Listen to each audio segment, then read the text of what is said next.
投稿してるの？え？投稿してるの？いや、こういうただ自分で楽しんでるねうん？え、ねどっち？え、いや、投稿もしてますよ。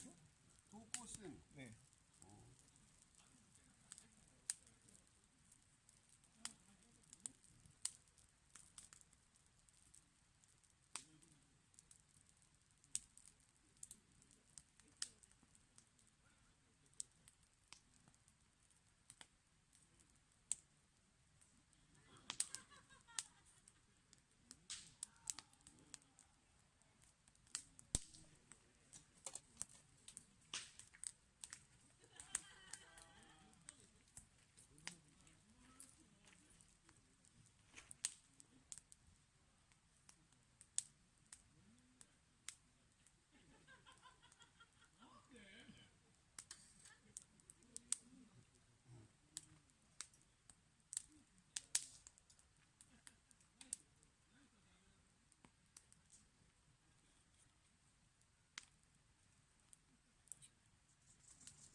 気が気持ちいいですね。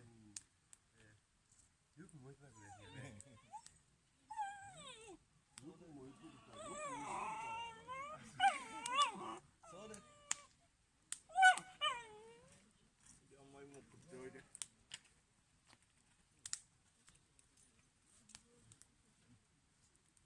青い船ってのは何だろう。なんつう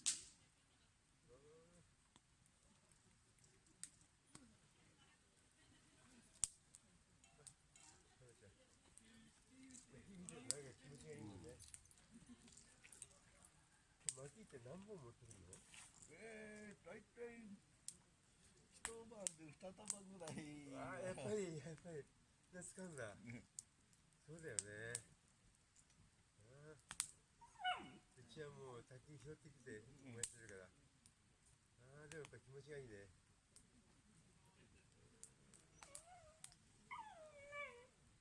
いや、見てるだけでも何もね、食べなくもいいね。焼き芋でもやるよ。ああ、それね。うん。美味しいもんできる。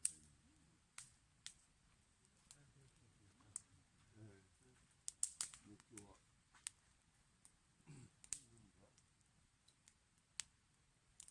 もう9時か。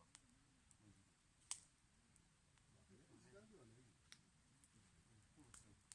知り合いのとこ行っちゃったんで。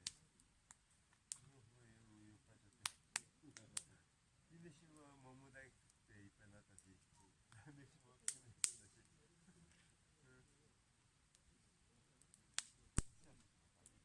まあ明日、いつもこれね。ここは。水曜か木曜。仕事木曜までいる子に。言います。じゃあもう。どこ行かないでもこれにずっといて、昨日年はね、別に僕はいるからね、行ったけど、またゆっくりと思ったら、まあ、これなくなっていなくなったら、そこへ買いに行って、それ以外はどこも行かないです。それから本当にキャンプですよ。キャンプはね、楽しみに行くよね。本当ね、本当これね、キャンプ場でもって下行っちゃう、本当意味ないんだよね。これでもって過ごさないと。これ1週間の分を買って上がってくれない。なんていうの。まあ食材の洗濯もあるだろうし、そうですね。冷蔵庫、クーラーの切り替えがある。本当ね、今回ね、そう思って、これは買ったんですよ。いいやつ。持たないし。やっぱりね、乾く1日ぐらいしかね。